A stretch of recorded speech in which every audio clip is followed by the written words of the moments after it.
Hello everyone. आज आपण simple topic बघतोय तो म्हणजे इनर्शिया कशाला बोलतात.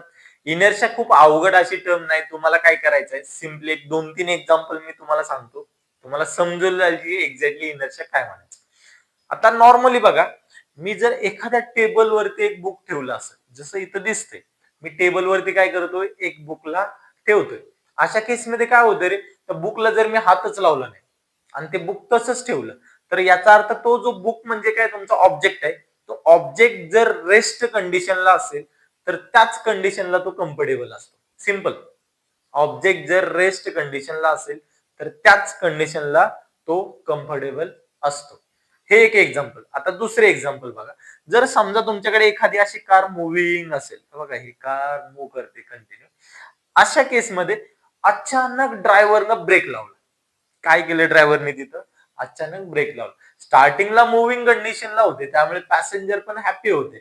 अचानक ज्यावेळेस तिथं गेला आणि ड्रायव्हरनं ब्रेक लावला, त्या केसमध्ये काय झालं की त्या पॅसेंजर जे होता नॉर्मली असा बसला असेल तर थोडासा पुढे बेंड झाला किंवा तो लीन झाला. तर ह्या केसमध्ये बघा काय होतंय, ऑब्जेक्ट जर मुव्हिंग कंडिशनला असेल तर मुव्हिंग कंडिशनलाच त्याला छान वाटतं. पण जसे त्याची स्टेट चेंज झाली, मुव्हिंग ब्रेक लावल्यानंतर गाडी थांबली म्हणजे गाडी रेस्ट झाली, जसा तुमचे ऑब्जेक्ट पण रेस्ट झाला, त्या केसमध्ये त्याला थोडस एकदम अनकम्फर्टेबल वाटलं. ते म्हणजे त्याची बॉडीने एकदम रेजिस्टन्स केला त्या चेंज ऑफ स्टेटला. ह्यालाच नॉर्मली बोलतात इनर्शिया. इनर्शिया म्हणजे काय, तर simply it is a property of object which oppose or resist to change of state. म्हणजे स्टेट कुठली असेल, रेस्ट असेल किंवा मोशन मध्ये असेल, ह्या स्टेटला चेंज करायला आपल्या ऑब्जेक्टची जी प्रॉपर्टी असते किंवा त्याची एक टेंडन्सी असते, त्याला तुम्ही काय बोलता, इनर्शिया. सिंपल. आता जर मी मुव्हिंग कंडिशनला असेल, मी कंटिन्युअस मूव्ह करत असेल, तर त्या केसमध्ये त्याला मूव्ह करायलाच मला आवडतं. एकदम मी जागेवर थांबलो तर रेस्ट कंडिशनला आलो तर ती माझी बॉडी ते अपोज करायला बघते, त्यालाच तुम्ही इनर्शिया बोलता. आता इनर्शिया कुठल्या फॅक्टरवरती डिपेंड असतो, तर सिंपल एकच फॅक्टर आहे, तो म्हणजे मास. मास जेवढं जास्त असेल तेवढा इनर्शिया पण जास्त राहतो. मास जेवढं कमी राहील तेवढा इनर्शिया कमी राहणार. क्लिअर झाला? फॅक्टर कुठला, फक्त आणि फक्त मास. मास वरती तुमचा इनर्शिया डिपेंड करतो. आता याच्यानंतर बघा, तुम्ही जर टाइप्स ऑफ इनर्शिया बघितले, इनर्शियाचे किती टाइप्स पडतात, मेजरली त्याच्या 3 कॅटेगरी असतात.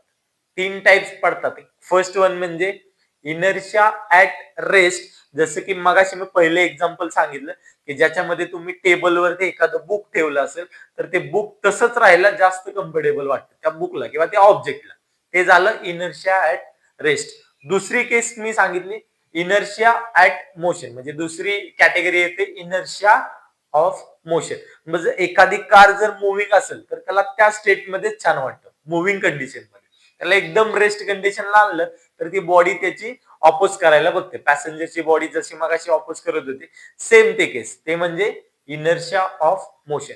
आणि थर्ड वन केस असते इनर्शिया ऑफ डायरेक्शन. म्हणजे बघा, नॉर्मली ड्रायव्हर जर असं स्ट्रेट लाईन मध्ये गाडी चालवते नॉर्मल आणि अचानक त्यानं शार्प राईटला टर्न घेतला, ड्रायव्हरने काय केलं, कारला एकदम शार्पली राईटला टर्न घेतला.